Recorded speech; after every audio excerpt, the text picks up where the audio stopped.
ناظرین، ویڈیو دیکھنے سے پہلے اگر ابھی تک آپ نے ہمارے YouTube چینل کو سبسکرائب نہیں کیا تو ابھی سبسکرائب کریں اور بیل آئیکن کو دبانا مت بھولیے گا۔ اس طرح ہماری ویڈیوز اور نوٹیفیکیشن آپ تک بلا رکاوٹ پہنچتی رہیں گی۔ آخری بات کر کے میں اپنی بات ختم کرتا ہوں۔ واقعہ کربلا پر سب سے پہلی کتاب مقتل حسین، سب سے پہلی کتاب کربلا پر مقتل حسین، سب سے پہلی کتاب دنیا میں، سب سے پہلی کتاب کربلا پر مقتل حسین، جس کا مصنف ہے ابو مخنف لوط بن یحییٰ، جو حادثہ کربلا کے 40 سال بعد پیدا ہوتا ہے۔ 40 سال بعد۔ تقریب التہذیب میں لکھا ہے کہ 101 ہجری میں، یعنی 40 سال بعد پیدا ہوا۔ اب آیا کہ اس نے پیدا ہوتے ہی کتابیں لکھنی شروع کر دی تھیں؟ اس نے پیدا ہوتے ہی ہاتھ میں قلم تھام لیا تھا؟ اس نے پیدا ہوتے ہی کربلا کا افسانہ لکھنا شروع کر دیا تھا؟ 20-25 سال مزید اس میں شامل کرو، 20-25 سال اس میں مزید شامل کرو، یہ 60 یا 65 سال کا عرصہ بنتا ہے۔ مقتل حسین 65 سال بعد لکھی گئی۔ چیلنج ہے کہ مقتل حسین سے پہلے کربلا پر کوئی کتاب دکھاؤ، مقتل حسین سے پہلے دنیا میں کربلا کے نام پر کوئی کتاب ہے ہی نہیں۔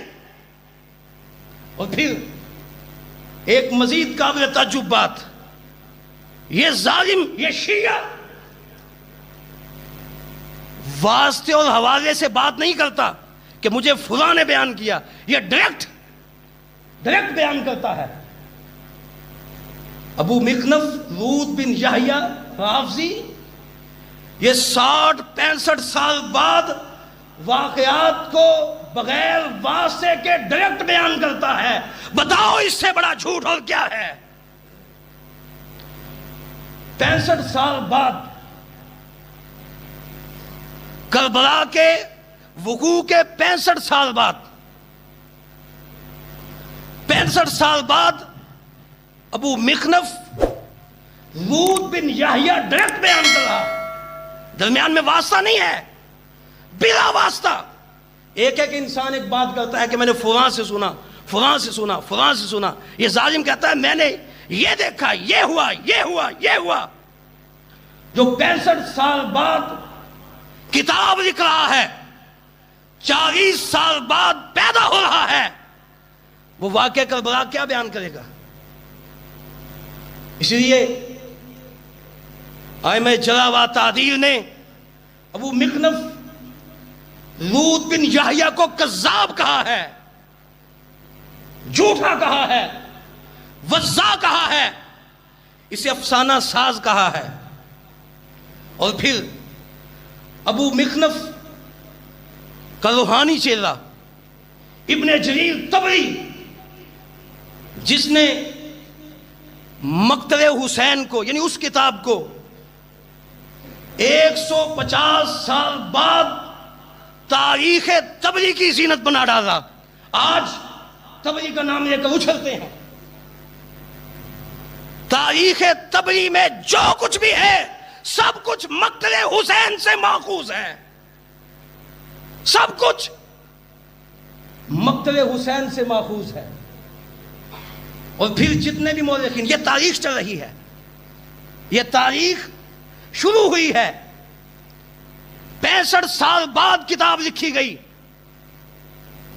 اور اس کتاب کو 150 سال بعد طبری نے اپنی تاریخ میں شامل کیا،